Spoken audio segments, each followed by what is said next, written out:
Class 10th का mathematics में प्रश्नावली 7.2 स्टैट कल किए थे, ठीक है। उसमें हम प्रश्नावली 7.2 में कुछ क्वेश्चन करे थे और एग्जाम्पल में एक बचा हुआ है और एक एग्जाम्पल बचा हुआ है। उसके बाद फिर कुछ क्वेश्चन बचा हुआ है तो उसको करके कंप्लीट करेंगे। एक बार देखिए फार्मूला के जो है रिवीजन कर लेते हैं। फार्मूला क्या होता है, देखिए फार्मूला जिसे विभाजन सूत्र पर ही सारा क्वेश्चन बनेगा, जिसको इंग्लिश में बोलते हैं सेक्शन फार्मूला, ठीक है। विभाजन सूत्र क्या होता है कि जैसे देखिए यहाँ पर जो है ये एक बिंदु है और फिर इसको मिलाने वाला ये बिंदु से ये बिंदु को मिलाने वाला एक और बिंदु है, उससे एक रेखा खंड खींचा हुआ है। इस बिंदु का नाम ए दे दीजिए और इस बिंदु का नाम बी दे दीजिए, ठीक है। और ए भी एक रेखा खंड है, दो बिंदु को मिला रहा है, ये रेखा खंड है। ए भी रेखा खंड पर एक बिंदु है, मान लीजिए पी, ठीक है। इस पी बिंदु का निर्देशांक बताना है। तो इस पी बिंदु का निर्देशांक बताने के लिए क्या फॉर्मूला हम लोग निकाले थे, मान लीजिए कि ए बिंदु का निर्देशांक है x1, y1 और बी बिंदु का निर्देशांक मान लीजिए x2, y2, ठीक है। और ये पी बिंदु का निर्देशांक बताना है, लेकिन बिंदु पी ए बी रेखाखंड को क्या करता है, विभाजित करता है किस अनुपात में, m1 अनुपात m2 में, ठीक है। ए बी रेखाखंड को पी बिंदु जो है विभाजित करता है m1 अनुपात m2 में। तो पी बिंदु का निर्देशांक क्या होगा, तो इसका फॉर्मूला हम लोग लिखे थे कल। तो बिंदु P का निर्देशांक, बिंदु P का निर्देशांक या P बिंदु का निर्देशांक बराबर क्या हो जाएगा, तो बताए थे इसमें क्रॉस चलता है, ऐसे आएगा फिर ऐसे जाएगा। तो मतलब m1 x2 plus m2 x1 बट्टा m1 प्लस m2 कामा फिर m1 y2 plus m2 y1 बट्टा m1 प्लस m2, ठीक है। तो ये फार्मूला हो गया अपने पास में। तो ये हुआ अंतः विभाजन, ठीक है। ये हो गया अंतः विभाजन। अंतः विभाजन के लिए ये हो गया, क्योंकि देखिए ए बी रेखाखंड है और ये पी बिंदु जो है ए बी के अंदर में है, तो अंदर में है तो इसको ए बी रेखाखंड को बिंदु पी m1 अनुपात m2 में बांट रहा है। तो पी बिंदु का निर्देशांक ज्ञात करने के लिए ये फॉर्मूला होगा, जिसको आपको ध्यान रखना है। इस पर क्वेश्चन हम कल 5 या 7 क्वेश्चन भी करे थे, 7-8, तो उससे भी आपको रिवीजन हो गया होगा। तो ये आपका बड़े काम का फॉर्मूला है। एक होता है बाह्य विभाजन, जिसे देखिए फिर एक रेखाखंड है ए बी मान लीजिए, और इसका ई बिंदु का निर्देशांक है मान लीजिए x1, y1 और ये बिंदु का निर्देशांक है x2, y2। और ये ए बी रेखाखंड को एक बाह्य बिंदु, मतलब यहाँ पर एक बिंदु P है, एक बिंदु P है, तो ए बी रेखाखंड के बाहर में आ गया। तो ए बी रेखाखंड को ई P बिंदु मान लीजिए कि m1 अनुपात m2 में विभाजित करता है। m1 अनुपात m2 माना गया है, तो m1 अनुपात m2 ही हम लोग लेंगे। तो यहाँ से यहाँ तक का जो है ये P से लेकर के A तक ये m1 हो जाएगा और इतना जो है ये m2 हो जाएगा, ठीक है। ये इतना m2 है, पूरा m1। तो किस मतलब P बिंदु जो है ए बी रेखाखंड को बाह्य विभाजन करता है m1 बट्टा m2 में। क्या है कि P बिंदु ए बी रेखाखंड को m1 अनुपात m2 में बाह्य विभाजन करता है। तो बिंदु P का निर्देशांक बताना है। तो देखिए, तो फिर बिंदु P का निर्देशांक, बिंदु P का निर्देशांक, बिंदु P का निर्देशांक बराबर, तो क्या होगा फिर उसी तरह से होगा, क्रॉस लेकर चलना है, m1 x2 और m में जो होगा ना माइनस होगा सभी जगह। जैसे यहाँ पर क्या है, प्लस है, प्लस है, प्लस है, प्लस है, 4 जगह प्लस है, तो में चारों जगह माइनस होगा। ठीक है, m1 x2 minus m2 x1 बट्टा m1 माइनस m2, मतलब सेम फार्मूला वही आएगा। अंतर विभाजन बोले या बाह्य विभाजन बोले, फार्मूला दोनों जगह वही होगा, लेकिन बाह्य का केस में क्या होगा, माइनस में हो जाएगा, अंतः के केस में प्लस में होगा। ठीक है, कामा m1 y2 plus m2 y1 बट्टा, सॉरी प्लस नहीं माइनस देना है, माइनस m1 माइनस m2। तो ये हो गया आपका, ये बाह्य विभाजन के लिए हो गया, बाह्य विभाजन। तो ये जो है ना, कल आपको ये चीज जो है कराए हुए थे। ठीक है, तो ये फॉर्मूला ध्यान रखना है। बाह्य विभाजन का तो एनसीईआरटी में क्वेश्चन नहीं है, लेकिन इसके बारे में आप क्लास 11th में पढ़ना है। अगर मान लीजिए कि कोई अदर बुक में बाह्य विभाजन का क्वेश्चन दे दे, तो आपको फॉर्मूला तो एक बार के लिए आना चाहिए, तो ये वाला ध्यान रखना है। और बाह्य अंतर विभाजन का एनसीईआरटी में सारा क्वेश्चन इसी का है। ठीक है, तो ये भी ध्यान रखना है। तो ये 2 फार्मूला हम लोग अभी रिवीजन करे हैं। एक और फार्मूला जो है सीखना है। एक फार्मूला क्या सीखना है, देखिए एक फार्मूला अपने पास में जो होगा ये हो जाएगा, हाँ एक हो जाएगा मध्य बिंदु, देखिए ये जो है अभी सीखेंगे हम लोग और इस पर क्वेश्चन करेंगे। मध्य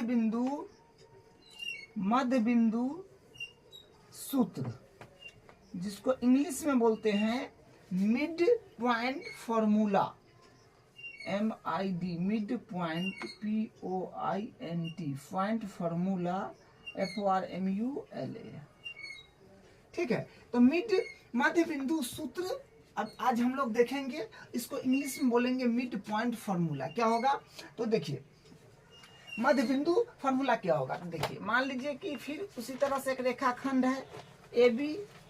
ठीक है, ये A बिंदु है, हो यहाँ पर A बिंदु है और यहाँ पर B बिंदु है। तो एक A बिंदु है और एक B बिंदु है। तो इसका जो है मान लीजिए कि निर्देशांक है x1, y1 और इसका निर्देशांक मान लीजिए x2, y2 है। और एक एकदम मिड पॉइंट है। मिड पॉइंट का मतलब होता है एकदम मध्य में, एकदम बीच में। तो एक मिड पॉइंट है, मान लीजिए यहाँ पर एकदम बीच में लीजिए, बीच में मान लीजिए यहाँ पर बीच है, पॉइंट P है, एकदम मिड में है, एकदम बीच में है। ठीक है, बीच में है। तो AB रेखाखंड को समान 2 भाग में बांटेगा।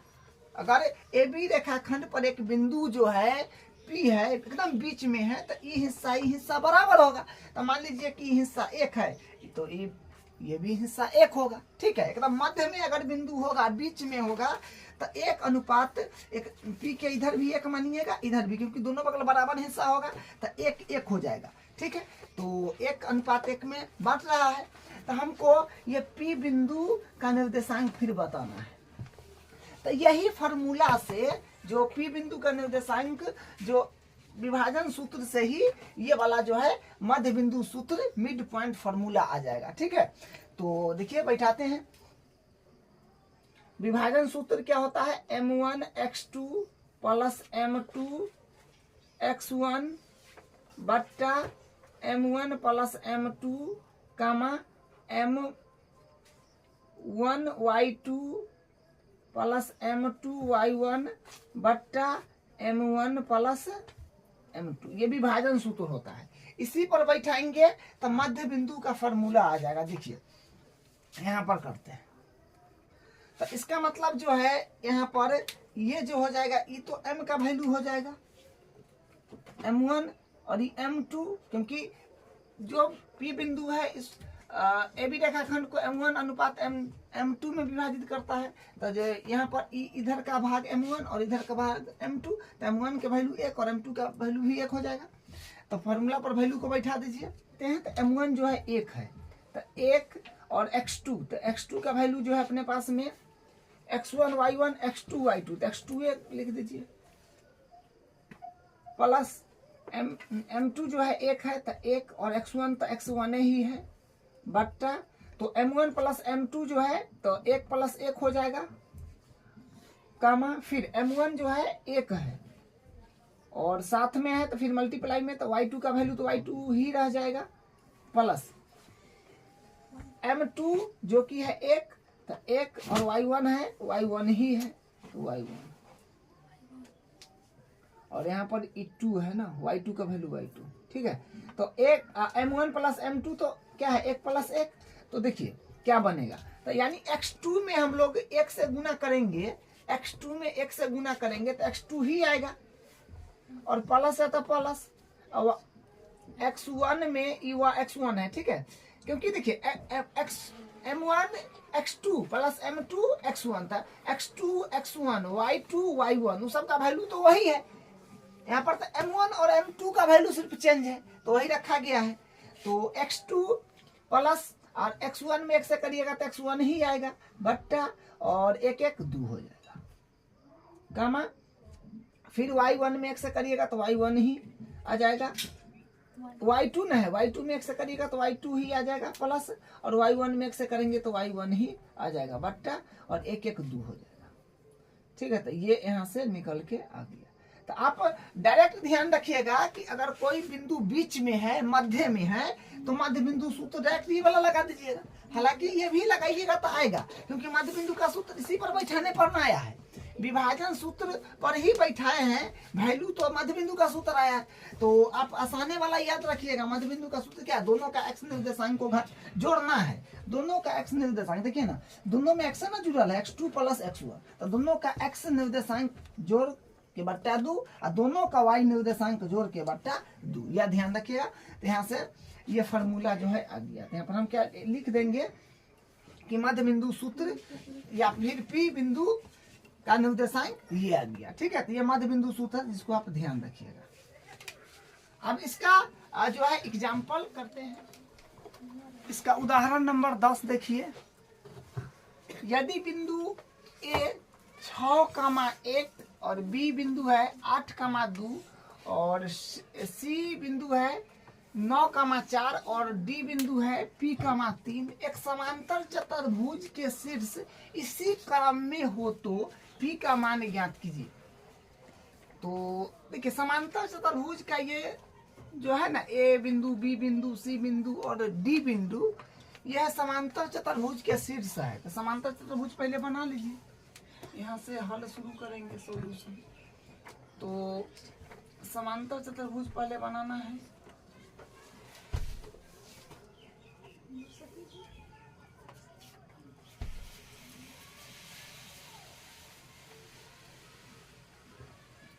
मान लीजिए A है, B है, C है और D है। तो A बिंदु है अपने पास में 6,1 और B है 8,2 और C है 9,4 और D है P,3। तो देखिए हम समांतर चतुर्भुज बना लिए और बोला था A B C D E उसी क्रम में लेने पर, तो मतलब सब क्रम में लिया गया है। तो A पर B पर C पर D पर सबको जो है शीर्ष दिया हुआ था, बैठा दिए बिंदु जो था। तो P बिंदु का मान ज्ञात कीजिए। देखिए P बताना है, क्योंकि D जो शीर्ष है D बिंदु पर P है, बाकी बात तो सब में दोनों वैल्यू है ही है, सब में यहाँ पर भी दोनों वैल्यू है, यहाँ पर भी, यहाँ पर भी, यहाँ पर 3 है। या P का वैल्यू क्या होगा से बताना है, वो अननोन है, तो ये बताना है, ठीक है। तो इसमें क्या करना है, देखिए एक बात आप क्लास 9th में पढ़े हैं कि समांतर चतुर्भुज का जो विकर्ण होता है, समांतर चतुर्भुज का विकर्ण वो परस्पर मध्य बिंदु पर समद्विभाजित करते हैं, ठीक है। मध्य बिंदु पर जो है समद्विभाजित करते हैं। तो इसका ये जो हो गया AC विकर्ण और BD विकर्ण, ये मध्य बिंदु पर समद्विभाजित करेंगे। बिंदु को M नाम दे दिए, ठीक है। तो ये बात हम लिख देते हैं, इसको ध्यान रखिएगा। चूंकि भाजित करते हैं, ठीक है। तो ये बात ध्यान रखिएगा कि चूंकि समांतर चतुर्भुज के विकर्ण परस्पर मध्य बिंदु पर समद्विभाजित करते हैं, तो मतलब मध्य बिंदु वाला फार्मूला लगाना पड़ेगा, मिड पॉइंट फार्मूला यहाँ लिखेंगे। इसलिए M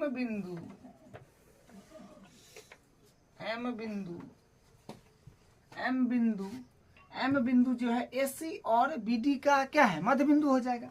तो M बिंदु AC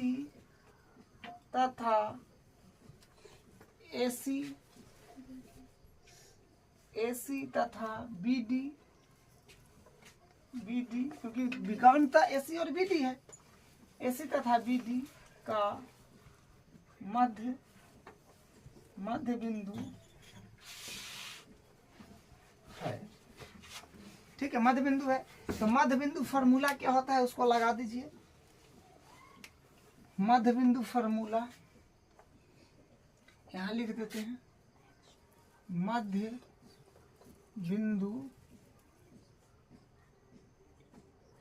बिंदु सूत्र ये होता है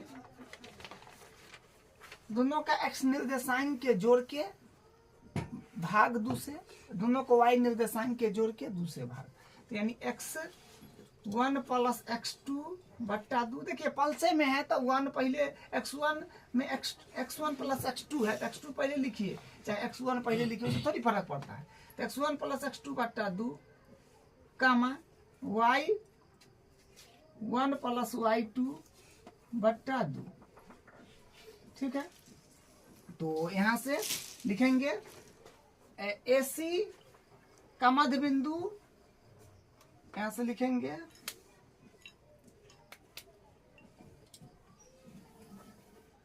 AC का मध्य बिंदु बराबर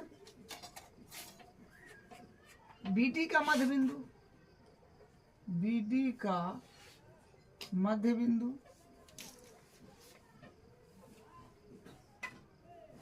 AC का मध्य बिंदु बराबर BD का मध्य बिंदु। तो फॉर्मूला पर बैठा दीजिए। AC का मध्य बिंदु निकालेंगे तो दोनों के x निर्देशांक को जोड़ दीजिए। तो 6 प्लस 9 बट्टा 2 कामा, फॉर्मूला है ना सामने, AC का मध्य बिंदु तो दोनों का x निर्देशांक जोड़िए तो 6 प्लस 9 बट्टा 2 ना, फिर कामा 4 प्लस 1 बट्टा 2, तो 4 प्लस 1 बट्टा 2 बराबर फिर BD का मध्य बिंदु। तो फिर यहाँ पर 8 प्लस P, दोनों का x निर्देशांक को जोड़ दीजिए बट्टा 2, तो क्या हो जाएगा 8 प्लस P बट्टा 2 कामा, फिर दोनों का y निर्देशांक तो 3 प्लस 2 बट्टा 2।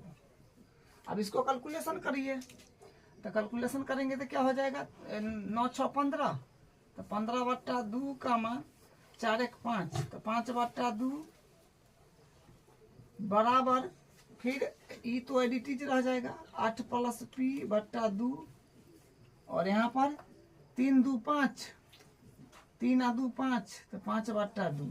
अब इसको तुलना कर दीजिए। तुलना करने का मतलब x को x के साथ लिख दीजिए, और माने x इसमें भी एगो x का वैल्यू होगा, एगो y का होगा, इसमें भी एगो x का वैल्यू होगा, एगो y का वैल्यू होगा। तो x को x के साथ लिख लीजिए और y को y के साथ लिख लीजिए, ठीक है। तो यहाँ पर क्या हो जाएगा 15 बट्टा 2, ये x वाला वैल्यू इसके x वाला वैल्यू के जोड़े, तो 8 प्लस P बट्टा 2, फिर यहाँ पर 5 बट्टा 2 बराबर जो है 5 बट्टा 2। तो मतलब देखिए क्या है कि ये और ये तो बराबर है, सॉरी ये और ये मतलब x को x के साथ लिख लिए और y को y के साथ लिख लिए, तो बराबर है। तो ये तो बात ठीक है, इसमें क्या करना है, तो मानिए इसको हल करना है। ये दोनों तो बराबर ना है, इसको आप कुछ नहीं कर सकते हैं, बराबर है, सही बात है, इसको तुलना कर लीजिए। तो आप ऐसे कर लिए, बराबर में है तो नीचे 2 से 2 तो कट जाएगा, तो कितना आएगा 15 बराबर 8 प्लस पी। तो हम लोग अगर पी के बराबर करते हैं तो 8 उन्ने चला जाएगा, तो हो जाएगा पी बराबर 15 माइनस 8, तो यानी पी बराबर आ जाएगा 15 में से 8 गया 7, तो मैंने पी का वैल्यू हमको ज्ञात करना था। तो अब इसका क्वेश्चन नंबर 3 देखिए। क्वेश्चन नंबर 3 में क्या दिया है, बुक से पढ़ते हैं। देखिए, आपके स्कूल में खेल कूद क्रियाकलाप आयोजित करने के लिए एक आयताकार मैदान ABCD में चूने से परस्पर 1 मीटर की दूरी पर पंक्ति बनाई गई है। देखिए, बात यह है कि देखिए स्कूल में कार्यक्रम होता है कभी, तो वहाँ पर चूने से आयताकार क्षेत्र बनाया जाता है और उसमें चिन्ह लगाया जाता है खेलने के लिए। ठीक है, तो वही बात है यहाँ पर। ABCD जो है ये आयताकार मैदान है, तो चूने से परस्पर 1 मीटर की दूरी पर पंक्ति बनाई गई है। 1-1 मीटर पर ये पंक्ति जो देख रहे हैं आप, ये 1-1 मीटर पर है। ठीक है, 10 गो पंक्ति है, 1 मीटर की दूरी पर पंक्ति बनाई गई है। AD के अनुदिश परस्पर 1 मीटर की दूरी पर 100 गमले, लेकिन AD के अनुदिश जो होगा, ये AD है ना, है इसके अनुदिश 1-1 मीटर पर 1-1 मीटर पर, जैसे 1 2 3 4 5 6 7 8 9 10 ऐसे करते करते 100 गो गमला रखल है, यहाँ तक 100 गो पुर जाएगा। ठीक है, 100 गो गमला रखा हुआ है 1-1 मीटर पर AD के अनुदिश, ऐसे 100 गो गमला रखा हुआ है। इधर से 10 गो 1-1 मीटर पर लाइन खींचा हुआ है। ठीक है, तो कहने का मतलब ये एक्स अक्ष की तरह काम करेगा और ये वाई अक्ष की तरह काम करेगा। तो वाई अक्ष पर 1 से लेकर के 100 तक है, और एक्स अक्ष पर है 1 से लेकर के 10 तक है। ठीक है, तो 100 गमले रखे गए हैं, जैसा कि आकृति 7.12 में दर्शाया गया। तो यही है, कुछ इस प्रकार की आकृति है, बुक में दे रखा है। निहारिका दूसरी पंक्ति में, निहारिका दूसरी पंक्ति, तो दूसरी पंक्ति है ना, पंक्ति है ना 2 नंबर, दूसरी पंक्ति बोला है ना, तो दूसरी पंक्ति मतलब ये वाला है ना, दूसरी पंक्ति में ये निहारिका है। इसको एन से डिनोट कर लीजिए ना, निहारिका, तो एन से निहारिका है।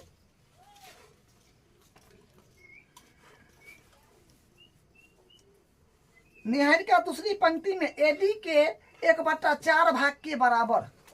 निहारिका जो है दूसरी पंक्ति में AD के 1/4 भाग बोला है, तो AD का 1/4 बोला है। ठीक है, 1/4, AD का 1/4, AD का 1/4, तो मतलब AD तो पूरा है अपने पास में, AD जो है पूरा ही तो 100 मीटर है, AD तो पूरा 100 मीटर है। तो AD का 1/4 ही ऊपर गई है, नीचे से तो पता है जो दू से चलना शुरू कर दी है, गई है कहते AD का 1/4। तो AD का मतलब क्या हुआ कि AD जो है A से लेकर के D तक 1-1 मीटर पर 100 गमला रखा हुआ है, तो 100 का 1/4 गया होगा, तो ये 25 हो जाएगा। AD का 1/4 जो है, तो AD तो 100 है पूरा, तो 100 गुने 1/4 यानी 25 आ जाएगा। तो देखिए इसको जो है निहारिका है, तो इसको एन से डिनोट कर दिए, और ये जो है फिर आगे क्वेश्चन पढ़ते हैं। 1/4 के बराबर दौड़ती है और वहां से एक झंडा गाड़ देती है। तो 1/4 जो है दूसरी पंक्ति से 1/4 दौड़ी और एक झंडा यहाँ पर गाड़ दी। ठीक है, झंडा गाड़ देती है। प्रीत 8वीं पंक्ति से, अच्छा 8वीं पंक्ति से जो है यहाँ से फिर एक गया है प्रीत। ठीक है, प्रीत 8वीं पंक्ति में AD के 1/5 भाग के बराबर की दूरी दौड़ती है और वहां एक लाल झंडा गाड़ देता है। दोनों के बीच की दूरी बताइए। अच्छा, बात क्या है कि ये जो है प्रीत 8वीं पंक्ति से दौड़ा, ठीक है, लेकिन AD का 1/5 भाग, प्रीत को मान लीजिए कि ये जहाँ पर झंडा गाड़ा है इसको P नाम दे दीजिए प्रीत को, और ये झंडा को तो ये तो है निहारिका, इसको एन से डिनोट कर दिए। तो ये लाइन से इसको अगर हम मिला देते हैं, अगर इसको मिला देंगे तो क्या हो जाएगा, एन का निर्देशांक आपको बताना होगा और पी का निर्देशांक, दोनों का दूरी पूछ रहा है।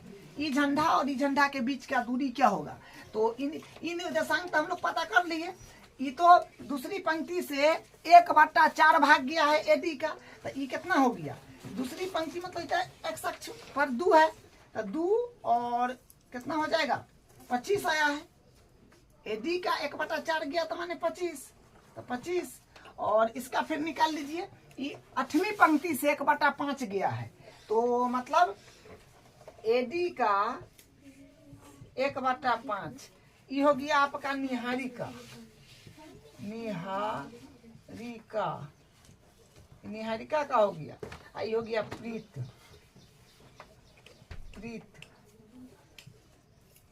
का, ये प्रीत का है। तो एडी का 1/5, तो एडी मतलब 100 गुने का मतलब गुना होता है ना, 1/5 इसका टिका था 20 पंचे 100, यानी 20 हो गया, 20 हो गया, 20 हो गया। ठीक है, तो इसका तो 8 से गया है 8वीं पंक्ति से, तो 8 कामा हो जाएगा, आया है 20, तो 20 हो गया। तो इसको हम इधर डायग्राम बना देते हैं थोड़ा अच्छा से। ये कुछ इस प्रकार का, यहाँ पर एक झंडा गाड़ेगा, यहाँ पर एक झंडा गाड़ेगा, इसको हम एन मान दिए है, जो नाम है उसी का फर्स्ट अक्षर का कैपिटल लेटर ले लिए हैं, और ये पी है। तो इसका जो है बिंदु ये है 2,25 और इसका जो है 8,20। तो दूरी पूछा है एनपी का, तो दूरी सूत्र लगाना पड़ेगा। दूरी सूत्र क्या होता है, दूरी सूत्र होता है x2 माइनस x1 का square plus y2 minus y1 का स्क्वायर का अंडर रूट। ठीक है, तो दूरी हमको निकलना है एनपी का, तो एनपी बराबर कितना होगा x2, तो दोनों का x निर्देशांक को घटा दीजिए, तो 8 माइनस 2 का स्क्वायर प्लस दोनों को y निर्देशांक घटा दीजिए, तो 25 माइनस 20 का स्क्वायर। तो एनपी कितना आ जाएगा, रूट में देखिए 8 का स्क्वायर, 8 में से 2 गया तो 6 का स्क्वायर हो जाएगा 36 प्लस, और 25 में से 20 गया तो 5 का स्क्वायर 25, तो यानी आ जाएगा रूट में 11, 3 2 5 1 6 61 आ जाएगा। ठीक है, 61 आ रहा है। तो अब देखिए इतना काम तो कर लीजिए, आगे फिर कुछ और बात बोला है। देखिए इतना दूर, तो वहां एक लाल झंडा गाड़ देती है, दोनों झंडा के बीच की दूरी, तो दोनों झंडा के बीच का दूरी तो निकाल दीजिए, तो यहाँ पर लिख दीजिए अतः दोनों झंडा के बीच की दूरी बराबर हो गया रूट में 61 मात्रक कर दीजिए। ठीक है, ये हो जाएगा। अब देखिए फिर एक और क्वेश्चन किया है, इतना दूरी निकल गया, उसके बाद यदि रश्मि को एक नीला झंडा इन दोनों झंडा को मिलाने वाले रेखाखंड पर ठीक आधी दूरी पर गाड़ना हो तो उनके झंडा कहाँ गाड़ना पड़ेगा। देखिए क्या बोला है, एक है दूसरा व्यक्ति जो है उसका नाम है रश्मि। ठीक है, रश्मि एक नीला झंडा वो गाड़ेगी, जो मिलाने वाला रेखाखंड है यहाँ से यहाँ तक, एन को पी से मिलाने वाला रेखाखंड उसके एकदम बीच में गाड़ेगा, तो कहाँ पर गाड़ना होगा ये पूछा है। तो रश्मि को आर से डिनोट कर दीजिए, तो आर बिंदु का निर्देशांक फिर बताना है, तो मतलब एकदम बीच में वो कह रहा है गाड़ेंगे, कह रहा है कि यदि रश्मि को एक नीला झंडा इन दोनों झंडा के मिलाने वाले रेखाखंड के ठीक आधी दूरी पर माने बीच में गाड़ना हो तो उसे अपना झंडा कहाँ गाड़ना पड़ेगा, तो कहाँ गाड़ना पड़ेगा माने आर का निर्देशांक आपसे पूछ लिया। ठीक है, तो मध्य बिंदु सूत्र लगा देंगे, तो यहाँ पर लिखेंगे बिंदु आर का निर्देशांक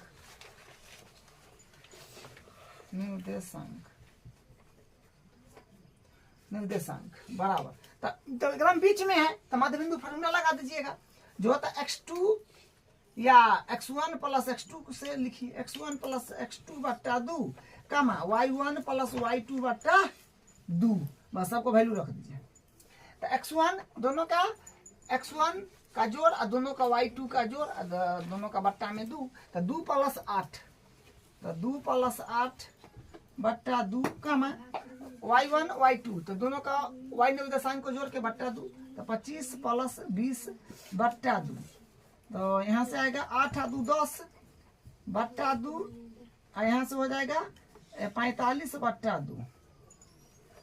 ठीक है, तो ये इसको काटिएगा तो आ जाएगा 2 पंचे 10, तो 5 कामा इसको दशमलव में लिख लीजिएगा तो कितना आ जाएगा 2 दूनी 4, 2 दूनी 4, 2 पंचे 10, 22.5। तो ये हो गया जो है बिंदु आर के निर्देशांक। तो उसका जो झंडा है 5 कामा 22.5 पर गावना पड़ेगा, कम निर्देशांक जो है ये हो जाएगा। तो यही इसका आंसर है। अब इसका अगला क्वेश्चन, अब इसका क्वेश्चन नंबर 6 देखिए। यदि बिंदु 1 कामा 2 कामा y 4 कामा y कामा x कामा 6 और 3 कामा 5 इसी क्रम में लेने पर एक समांतर चतुर्भुज के शीर्ष हो तो x और y ज्ञात कीजिए।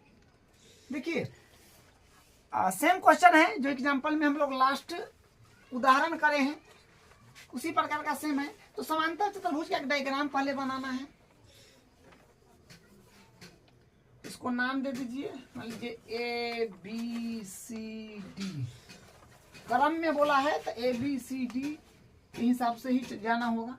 तो 1 कामा 2 है ये, और ये है 4 कामा y है, और उसके बाद x कामा 6 है, उसके बाद 3 कामा 5 है, ये है। ठीक है, लेने पर समांतर चतुर्भुज के शीर्ष होता है x और y के मान। हाँ, तो ये दोनों में तो पूरा है दिल, x का भी निर्देशांक y का भी, लेकिन में तो नहीं दिया है, x के जगह छोड़ दिया, y के जगह छोड़ दिया, ये ज्ञात करना है। ठीक है, तो हाँ, तो लिखिए, हम लोग जानते हैं क्या, चूंकि समांतर चतुर्भुज का विकर्ण परस्पर समद्विभाजित करते हैं, ये बात तो जानते हैं, यहाँ पे लिखेंगे। इसलिए इसको विकर्ण को ऐसे विकर्ण है तो इसको मिला दीजिए, एक BD विकर्ण है तो इसको मिला दीजिए। तो यहाँ पर क्या हो जाएगा, इस बिंदु को मान लीजिए कि M है, तो यहाँ पर लिख देंगे क्या कि बिंदु M ऐसी तथा BD का मध्य बिंदु है, तो मध्य बिंदु सूत्र लगा देना है। यहाँ पर लिखेंगे मध्य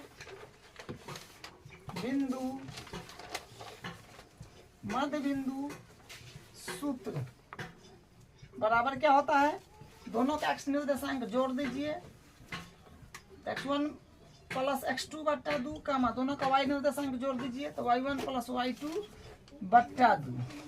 ठीक है, ये है फॉर्मूला, इस पर बस बैठा दीजिए। तो यहाँ पर लिखेंगे AC का मध्य बिंदु बराबर है BD का मध्य बिंदु। ठीक है, AC का मध्य बिंदु बराबर होगा BD का मध्य बिंदु, क्योंकि दोनों तो M बिंदु पर, क्योंकि मध्य बिंदु पर क्या करते हैं, परस्पर मध्य बिंदु पर समद्विभाजित करते हैं, तो AC और BC दोनों मध्य बिंदु बराबर होंगे। तो फॉर्मूला पर बैठा दीजिए, दोनों का पहले AC है तो AC का बैठा दीजिए, तो दोनों का x निर्देशांक घटा दीजिए, तो x प्लस 1 बट्टा 2 कामा 6 प्लस 2 y निर्देशांक 6 प्लस 2 बट्टा 2 बराबर, फिर BD में 3 प्लस 4, ठीक है, 3 प्लस 4 बट्टा 2 कामा 5 प्लस y। बस अब इसको कैलकुलेशन करना है, तो क्या हो जाएगा, यहाँ पर तो ये एडिटिव रहेगा, x प्लस 1 बट्टा 2 कामा 6 2 8 बट्टा 2 बराबर, फिर यहाँ पर 3 4 7 बट्टा 2 कामा 5 प्लस y बट्टा 2, तो एडिटिव रह जाएगा। तुलना कर लीजिए, तुलना करना मतलब x को x वाला के साथ, y को y वाला के साथ। तो यहाँ से फिर क्या बनेगा, इसको इसके साथ लेना होगा और इसको इसके साथ तुलना कर लीजिए। ठीक है, इससे तुलना कर लीजिए, तो x प्लस 1 बट्टा 2 के बराबर में हो जाएगा 7 बट्टा 2, और फिर 8 बट्टा 2 बराबर हो जाएगा 5 प्लस y बट्टा 2। ठीक है, क्या यहाँ से क्या बनेगा, देखिए 2 से 2 तो पहले काट लीजिए, बराबर में है तो नीचे के नीचे कट सकता है, सिंगल सिंगल है। तो x प्लस 1 बराबर 7 आया, तो माने x के बराबर करेंगे तो 7 माइनस, प्लस में है तो इधर आएगा तो माइनस में हो जाएगा। तो x बराबर आ जाएगा 6, x का वैल्यू 6 आ गया। फिर यहाँ से इधर 2 से 2 कट जाएगा, तो क्या आएगा अपने पास में, यहाँ पर आ जाएगा 5 को इस तरफ या एक बार लिख दीजिए, 8 बराबर 5 प्लस y। तो y के बराबर करेंगे तो ये 5 उस तरफ चला जाएगा, तो 8 माइनस 5, तो y बराबर आ गया 3। तो क्या x बराबर 6 और y बराबर 3 है। वही बताना था कि चतुर्भुज के शीर्ष हो तो x और y के मान बतेगा, x के मान ये रहा और y के मान ये रहा, तो ये आंसर हो गया। अब इसका अगला क्वेश्चन, अब इसका क्वेश्चन नंबर 7 देखिए। बिंदु ए के निर्देशांक ज्ञात कीजिए जहां ए बी एक वृत्त का व्यास है जिसका केंद्र 2,-3 है तथा बी के निर्देशांक 1,4 है। तो देखिए ये भी क्वेश्चन सिंपल है, वृत्त बोला है ना, वृत्त का व्यास है ए बी जो है ना, ए बी वृत्त का व्यास है, तो वृत्त को बनाइए पहले।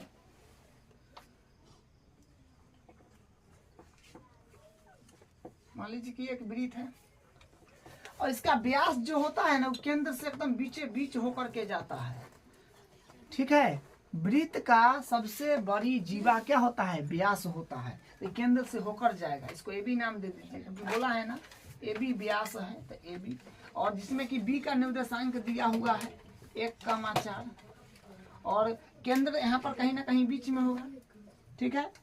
तो केंद्र तो बोला है ना कि केंद्र है 2,-3, तो 2,-3, तो एक मतलब ई जो है इसको भी कुछ नाम दे दीजिए, मान लीजिए पी बिंदु है, तो पी बिंदु तो एकदम बीच में होगा, पी बिंदु तो एकदम बीच में ना होगा क्योंकि ए बी व्यास है और ये केंद्र है पी, तो एकदम बीच में होगा, तो मध्य बिंदु वाला फार्मूला लग जाएगा, ठीक है। तो इसका ए बिंदु का निर्देशांक को मान लीजिए ना ये x, y है, इसका x, y मान लिए, ठीक है, क्योंकि x का मान कुछ ना कुछ होगा, y का मान कुछ ना कुछ होगा, तो इसको x, y मान लिए, ठीक है। तब यहाँ से हम लगाएंगे फॉर्मूला लगा दीजिए, तो होता है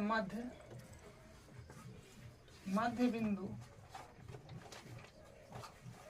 मध्य बिंदु सूत्र क्या होता है, मध्य बिंदु सूत्र बराबर क्या होता है, दोनों का x निर्देशांक जोड़ के बट्टा में 2, x1 प्लस x2 बट्टा 2, y1 प्लस y2 बट्टा 2, ये है। तो हमको क्या करना है, ए तो ज्ञात करना है, ठीक है। तो यहाँ पर लिखेंगे बिंदु P का निर्देशांक बराबर, क्योंकि मध्य बिंदु तो P न है इसका, तो बिंदु P का निर्देशांक, तो अब यहाँ से दोनों का x निर्देशांक को जोड़ के बट्टा में 2, तो x प्लस 1 बट्टा 2, कामा दोनों का y निर्देशांक जोड़ के बट्टा में 2, तो y प्लस 4 बट्टा 2, और P का निर्देशांक यहाँ पर लिखे चलिए 2,-3 बराबर, तो इतना जुड़ेगा नहीं, तो यहाँ पर x प्लस 1 बट्टा 2 एक और लिख दिए, कामा y प्लस 4 बट्टा, यहाँ पर डेट इम्प्लाइज। अब फिर तुलना कर लीजिए इसको इसके साथ और इसको फिर इसको x के साथ, y के साथ तुलना करना, मतलब वही समान जो है वैल्यू, समान वैल्यू के साथ समान वैल्यू को लेना पड़ता है। तो क्या हो जाएगा यहाँ पर x प्लस 1 बट्टा 2 ये 2 के बराबर हो जाएगा, और फिर y प्लस 4 बट्टा 2 ये हो जाएगा -3 के बराबर। तो एक मान लीजिए, यहाँ पर भी एक मानिए, क्रॉस मल्टीप्लाई करना है, तो क्या होगा, ए में 1 से करिएगा तो एक पूरे उसी रह जाएगा, x प्लस 1 और 2 दूनी 4, तो यानी x के बराबर करिएगा तो 4 प्लस में है तो नहीं आएगा 1, तो माइनस में, तो x बराबर आ जाएगा 3, तो x के मान 3 आ गया, ठीक है। और इसको फिर करिएगा तो y प्लस 4 में 1 से तो वही रह जाएगा, बराबर 3 दूनी 6 तो माइनस का, तो फिर यहाँ से y के बराबर करेंगे तो क्या आएगा, माइनस का 6y, प्लस में इतने तो माइनस में हो जाएगा, यानी y बराबर हो जाएगा माइनस का 10। तो देखिए y का मान माइनस का 10 और x का मान 3 आ गया। तो हम यहाँ से कह सकते हैं बिंदु ए का निर्देशांक तक ज्ञात कर लिए, लेकिन अतः बिंदु ए का निर्देशांक बराबर 3 कामा माइनस का 10। यही इसका आंसर हो गया। अब इसका 8 नंबर क्वेश्चन देखिए, यदि ए और बी क्रमशः माइनस का 2 कामा माइनस 2 और 2 कामा माइनस 4 हो तो बिंदु P के निर्देशांक ज्ञात कीजिए ताकि AP बराबर 3/7 AB हो और P रेखाखंड AB पर स्थित हो। मतलब P रेखाखंड जो है AB पर स्थित है, ठीक है। तो A और B का बिंदु तो ये दे दिया, ठीक है। तो देखिए कहने का मतलब ये बात है कि यहाँ पर जो है ना A से लेकर के AB एक रेखाखंड है और A का निर्देशांक जो है ये है माइनस का 2 कामा माइनस का 2 और B का निर्देशांक है 2 कामा माइनस का 4, ठीक है। हो तो P के निर्देशांक ज्ञात कीजिए ताकि AP बराबर 3/7 AB हो और P रेखाखंड P जो है ना P ई रेखाखंड AB पर स्थित है। तब P यहाँ ही कहीं ना कहीं होगा, यहाँ यहाँ यहाँ कहीं ना कहीं होगा। तो कहाँ होगा इसको कैसे तय करेंगे, तो यहाँ पर कुछ संबंध दिया हुआ है ना, इसी से करेंगे। देखिए क्या दिया है, चूंकि AP जो है ये बराबर है 3/7 AB की, तो हम AB को भी इसी तरफ ले लेते हैं, ले सकते हैं ना। इसलिए AP बट्टा AB हो जाएगा, जो हो जाएगा 3/7। तो इसका मतलब क्या हुआ, तो हम यहाँ से कह सकते हैं ना, अतः AP अनुपात AB, बट्टा का मतलब अनुपात ना होता है, यहाँ पर होगा 3/7। तो इसका मतलब क्या हुआ, इसका मतलब हुआ कि AP अनुपात BP बराबर है 3/7। तो एक मतलब हुआ कि AP अपने पास में हो गया 3, AB पूरा जो है AB पूरा ये हो गया अपने पास में 7। इसका ये मतलब हुआ, ठीक है। तो इसका मतलब आप समझ गए कि AP तो मतलब AP, तो A से लेकर P के दूरी कितना होगा 3। तो मान लीजिए कि P अगर यहाँ पर है कहीं ना कहीं, तो A से P कितना है 3, तो 3 हो जाएगा। फिर बोला है AB, अच्छा पूरा AB है, पूरा AB यहाँ से लेकर यहाँ तक ये 7 है ना, पूरा AB 7 है। इसका मतलब B से P तक इतना दूरी इनमें 4 होगा, पूरा 7 है, अन्य का 3 हो ही गया तो इनमें 4 बचा होगा, तो B से P तक 4 होगा, ठीक है। तो अब यहाँ पर क्लियर हो गया, जब P बिंदु का निर्देशांक ज्ञात करना है, अनुपात दे रखा है कि AB रेखाखंड को P बिंदु 3/4 के अनुपात में विभाजित करता है, ठीक है। तो अब यहाँ पर लिख दीजिए बिंदु P का निर्देशांक, ठीक है, ये विभाजन सूत्र से बनेगा। तो क्या होता है, x m1 x2 plus m2 x1 बट्टा m1 प्लस m2 कामा m1 y2 plus m2 y1 बट्टा m1 प्लस m2, ठीक है। तो m1, तो देखिए आप जानते हैं ना कि ये हुआ m1 और ये हुआ m2, तो वैल्यू को जमाना है और यहाँ पर x1 y1 x2 y2, ठीक है। तो m1 मतलब 3 साथ में है तो मल्टीप्लाई x2 मतलब लिखिए देते हैं x1 y1 x2 y2, तो मतलब x2, तो x2 मतलब 2 प्लस m2 मतलब 4 साथ में है तो मल्टीप्लाई x1 मतलब माइनस कर 2 बट्टा m1 प्लस m2 तो 3 प्लस 4 कामा m1 इंटू y2, तो m1 है 3 साथ में है तो मल्टीप्लाई y2 माइनस का 4 प्लस m2 4 मल्टीप्लाई y1 जो है ये है माइनस का 2, तो माइनस का 2 बट्टा में m1 प्लस m2 तो मतलब 3 प्लस 4, ठीक है, अब देखिए कैलकुलेशन करना है बस, सॉरी, तो 3 दूनी 6, 3 दूनी 6 माइनस हो जाएगा 4 दूनी 8 बट्टा 4 3 7 और फिर 4 तिया 12 माइनस का और फिर माइनस हो जाएगा 4 दूनी 8, क्योंकि यहाँ पर माइनस भी तो है, और बट्टा 4 3 7। यहाँ से फिर क्या हो जाएगा 8 माने माइनस का 2 बट्टा 7 कामा ये हो जाएगा माइनस माइनस प्लस, तो 12 8 20, तो माइनस के 20 बट्टा 7। ठीक है, तो बिंदु P का निर्देशांक जो है यही हो जाएगा। ठीक है, तो यहाँ पर लिख देंगे अतः बिंदु P का निर्देशांक, बिंदु P का निर्देशांक माइनस का 2 बट्टा 7 कामा माइनस का 20 बट्टा 7, यही इसका आंसर हो जाएगा। इसका क्वेश्चन नंबर 9 देखिए, बिंदुओं ए माइनस का 2 कामा 2 और बी 2 कामा 8 को जोड़ने वाले रेखाखंड AB को 4 बराबर भागों में विभाजित करने वाले बिंदुओं के निर्देशांक ज्ञात कीजिए। तो देखिए जैसे हम लोग समत्रिभाजित वाला करे थे, सेम उसी प्रकार का है। तो AB बोला है ना, A बिंदु का निर्देशांक और B बिंदु का निर्देशांक दे दिया है, इसको जोड़ने वाला रेखाखंड है AB। तो एक रेखाखंड AB खींचिए और दोनों का निर्देशांक दे रखा है, ये A है और ये B है। तो A का निर्देशांक जो है ना ये दिया है माइनस का 2 कामा 2 और B का निर्देशांक है 2 कामा 8।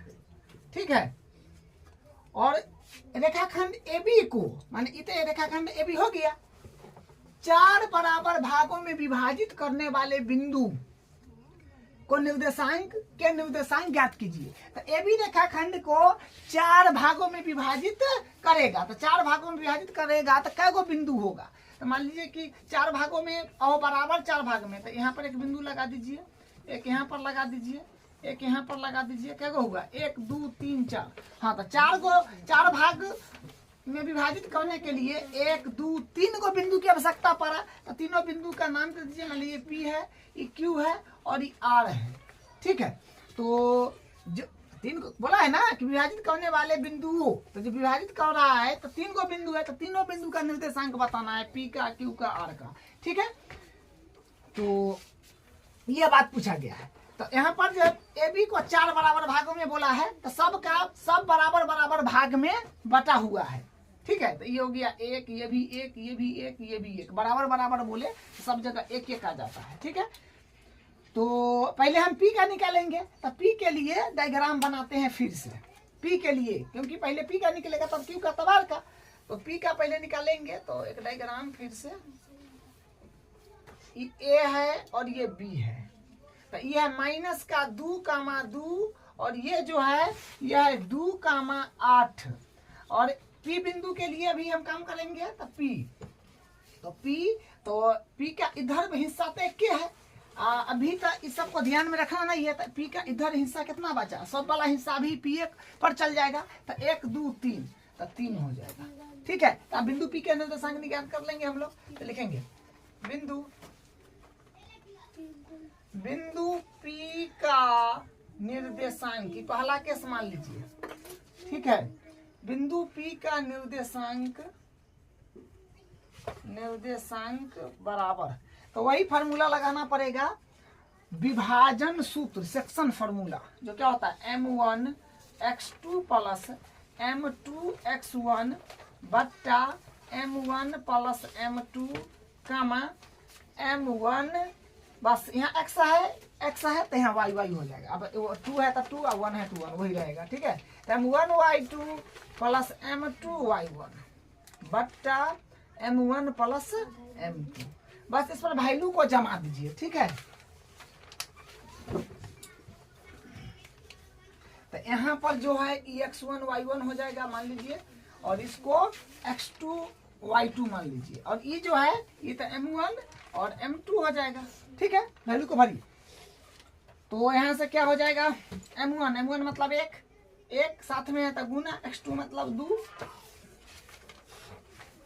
प्लस है तो प्लस, M2 का मतलब 3 साथ में है तो गुना, और x2 का मतलब हो गया अपने पास में नहीं x1 ना, तो x1 का मतलब माइनस का 2 अपॉन m1 प्लस m2 तो मतलब 1 प्लस 3, तो 1 प्लस 3 कामा m1 y2, तो m1 जो है अपने पास में 1 है, तो 1 गुने y2 है, y2 अपने पास में सॉरी यहाँ पर 2 ना होगा, हाँ तो y2 है 8 प्लस m2, तो m2 जो है अपने पास में 3, साथ में मल्टीप्लाई y1 2, तो 2 बट्टा m1 प्लस m2, तो मतलब m1 के मान 1 और m2 के मान 2, तो कितना हो जाएगा m2 के मान 3 ना, तो 1 प्लस 3। बस वैल्यू को सिंपल रखिए, कैलकुलेशन करिए, तो 2 2 प्लस, लेकिन प्लस माइनस माइनस हो जाएगा क्योंकि 3 दूनी 6 माइनस का होगा, तो माइनस का 6, 3 1 4 कामा 8 1 8 और प्लस 3 दूनी 6 बट्टा 3 1 4, तो यहाँ से फिर क्या आएगा, देखिए ये आएगा माइनस का 4 बट्टा 4 कामा ये होगा 8 और 6 14 बट्टा 4, तो काट लीजिए। ये तो देखिए साफ साफ पता चल रहा है कि 1 मरते कट जाएगा, तो यहाँ माइनस का 1 बचेगा, यहाँ पर 7 दूनी 14 तो 2 दूनी 4, मतलब यहाँ से क्या आएगा, यहाँ से माइनस का 1 कामा 7 बट्टा 2 जो है पी बिंदु का निर्देशांक आ जाएगा। ठीक है, अब हम लोग क्यू के लिए निकालेंगे, क्यू बिंदु के लिए, तो फिर यहाँ से 2 नंबर में क्यू का काम करिए, तो फिर यहाँ से हो जाएगा ये ए और बी तो रहेगा ही, तो यहाँ पर माइनस का 2 कामा 2 और 2 कामा 8। अब हमको चाहिए क्यू बिंदु, तो क्यू बिंदु यहाँ पर लिखिए, तो क्यू बिंदु के इधर भी 1 2 हिस्सा है, तभी इसी का 2 हिस्सा होगा, इधर भी 2 हिस्सा है 1 2, तो इसी का होगा। तो यहाँ पर थोड़ा ध्यान अगर दीजिएगा ना, तो एकदम समान 2 भाग में बांट रहा है, एकदम बीच में है, क्योंकि एनहु 2 है एनहु 2 है, तो आप क्या बोलते हैं मध्य बिंदु वाला फॉर्मूला भी लगा दीजिएगा तो आंसर आ जाएगा। ठीक है, तो वही काम हम करते हैं, मध्य बिंदु का लगा देते हैं, तो बिंदु देखिए अपना हिसाब से दिमाग लगा करके देख लीजिए कि कौन सा आसान पड़ेगा। बिंदु Q का निर्देशांक, बिंदु Q का निर्देशांक बराबर निर्देशांक, देखिए फार्मूला ये भी लगाइएगा तो आ जाएगा, लेकिन इससे थोड़ा 1-2 स्टेप बढ़ जाएगा, इसलिए हम डायरेक्ट कर देते हैं। मध्य बिंदु फार्मूला होता है x1 प्लस x2 बट्टा 2 कामा y1 प्लस y2 बट्टा 2।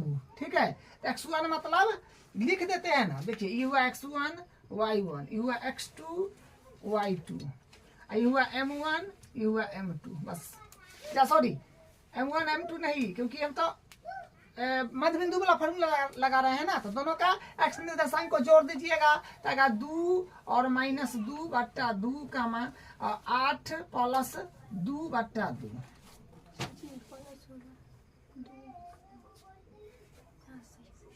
तो यहाँ पर आ जाएगा 0, देखिए यहाँ पर क्या आ जाएगा, 2 में से 2 गया तो 0 बट्टा 2 कामा और 8 और 2 10, तो 10 बट्टा 2, तो माने कटपिट भी होगा, तो क्या आएगा 0 यहाँ आ जाएगा, यहाँ 2 5 10 5 आ जाएगा। तो देखिए क्यू बिंदु का निर्देशांक जो है अपने पास आ गया 0,5। अब यहाँ पर आर बिंदु के लिए काम करना होगा, तो फिर तीसरा में आर बिंदु के लिए चलेंगे, तो डायग्राम फिर एक बनाइए, तो ये हो जाएगा अपने पास में ए, ये है बी, और यहाँ पर माइनस का 2 कामा 2 है ए का निर्देशांक, और बी का है 2 कामा 8, और आर बिंदु ये रहा, तो आर बिंदु यहाँ पर आर दीजिए, तो इधर हिस्सा आर के इधर हिस्सा क्या गो है 1 2 3, तभी तीनों हिस्सा इसी का होगा, तो 3 और इधर 1 हिस्सा। अब यहाँ पर मध्य बिंदु वाला फॉर्मूला नहीं लगा सकते हैं, क्योंकि बीच में थोड़ी एन वैल्यू 3 है एन 1 है, यहाँ पर दोनों बगल बराबर था, इसलिए ना यहाँ पर लगा दिए थे। ठीक है, तो यहाँ पर लगाना पड़ेगा विभाजन सूत्र, तो फिर लिखेंगे बिंदु आर का निर्देशांक, बिंदु आर का निर्देशांक, बिंदु आर का निर्देशांक बराबर फॉर्मूला लिख दीजिए एक बार, m1 x2 plus m2 x1 बट्टा m1 प्लस m2 कामा m1 y2 plus m2 y1 बट्टा m1 प्लस m2, बस वैल्यू को रखिए। तो यहाँ से ये तो अपने पास में m1 है, ये m2 है, और ये x1 है, y1 है, और ये x2 है, y2 है। अब वैल्यू पर जमा दीजिए, m1 मतलब 3, तो 3 साथ में है तो मल्टीप्लाई x2 मतलब 2 प्लस m2 मतलब 1, फिर साथ में तो मल्टीप्लाई x1 मतलब माइनस का 2 बट्टा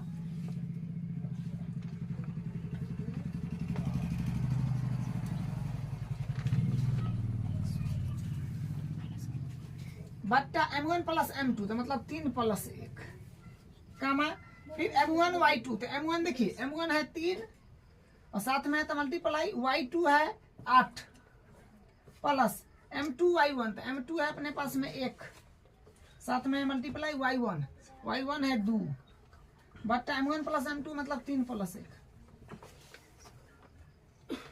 तो 3 दूनी 6 प्लस, लेकिन माइनस हो जाएगा क्योंकि यहाँ पर माइनस है तो माइनस का 2 बट्टा 4 कामा 8 3 24 प्लस 2 का 2 बट्टा 4 तो फिर क्या आएगा 4 बट्टा 4 कामा 24 और 2 हो जाएगा 26 बट्टा 4 तो माने 13 दूनी 26 काट लीजिए 2 दूनी 4 काट लीजिए तो बिंदु आएगा ई तो कट गया 1 मरते तो 1 कामा 13 बट्टा 2 तो यही आंसर हो गया। ठीक है, तो मैं बस 4 भागों में विभाजित किया था बराबर तो इसमें बिंदु 3 गो आया। ठीक है, तो 3 बिंदु का निर्देशांक ज्ञात कर दिए, यही इसका आंसर है।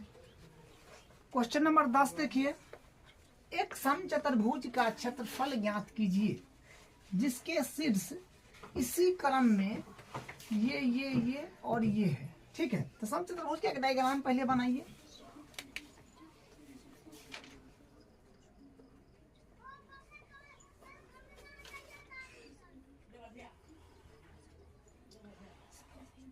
इसका नाम दे देते हैं A B C D। ठीक है, समचतुर्भुज और वर्ग में अंतर है। समचतुर्भुज में भी सभी भुजा बराबर होते हैं और वर्ग में भी सभी भुजा बराबर होते हैं। ठीक है, लेकिन समचतुर्भुज का जो है विकर्ण परस्पर 90 डिग्री पर समद्विभाजित करते हैं। ठीक है, अब विकर्ण में लेकिन वर्ग में ऐसा नहीं होता है।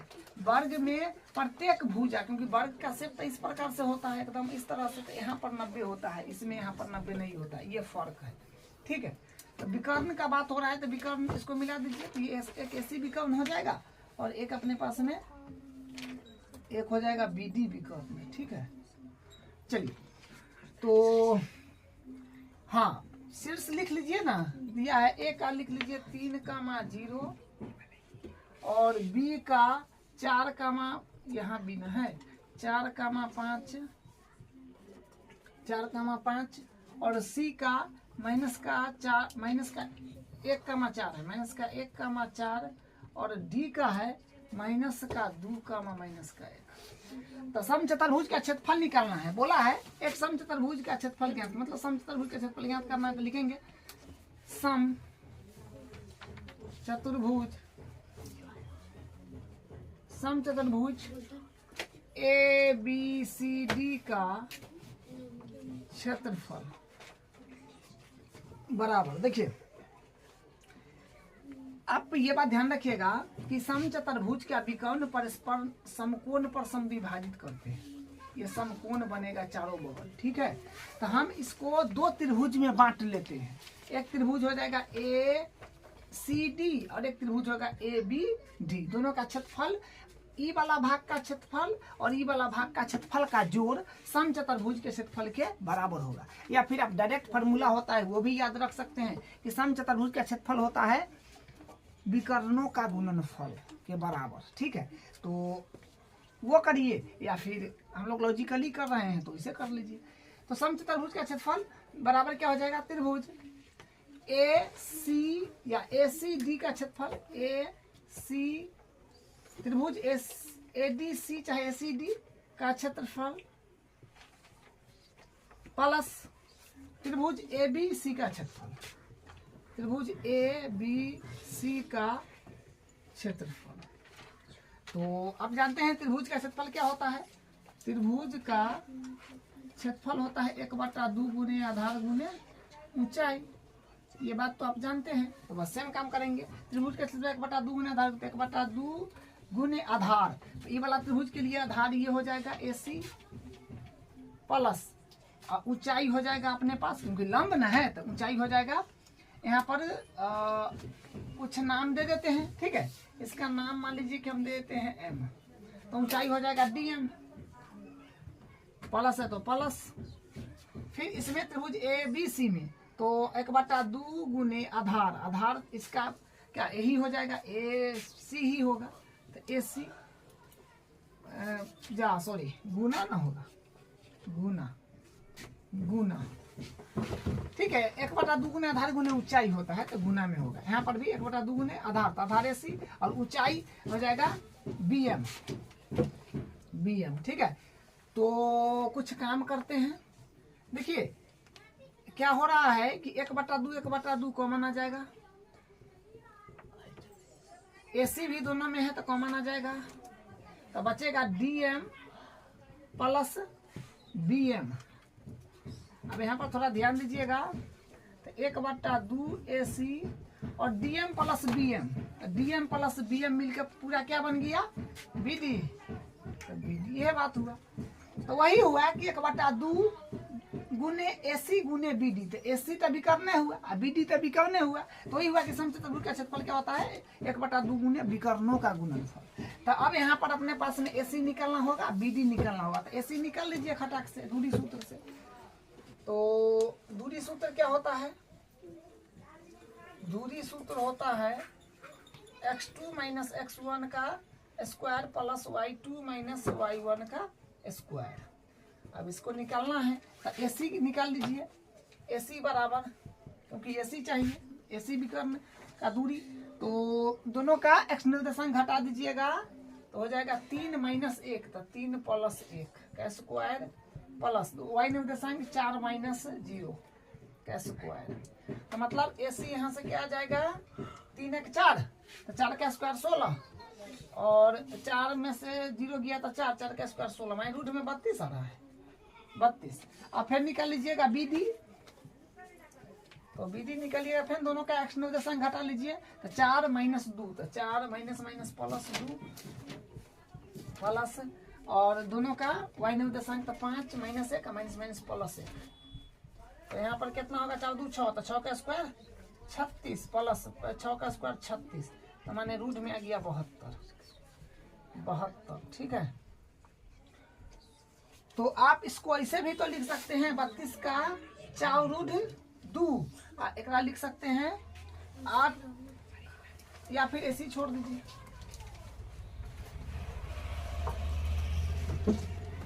इसको इसी छोड़ दीजिए, ठीक है। तो यहाँ अब रूट में 32 है या रूट में 72, अब यहाँ पर बैठा दीजिए, बस जो चाहिए वो निकाल लीजिए। 1/2 गुने AC है अपने पास में रूट में 32 और BD कितना है, रूट में 72। अब इसको मल्टीप्लाई करना पड़ेगा, तो 1/2 गुने, इसको मल्टीप्लाई करिएगा 72 में 32 से, तो रूट में आ जाएगा 2304, इसका वर्गमूल भी हो जाएगा, तो 1/2 गुना वर्गमूल 48 आ जाएगा, ठीक है। तो इसे ही काटिएगा तो आ जाएगा 24, तो मतलब 24 है कहीं 24, यानी 24 मात्रक लिख दीजिए, यही इसका आंसर हो जाएगा, ठीक है। तो प्रश्नावली 7.2 कंप्लीट हो गया है। अब हम अगले क्लास में अगला प्रश्नावली को कंप्लीट करेंगे।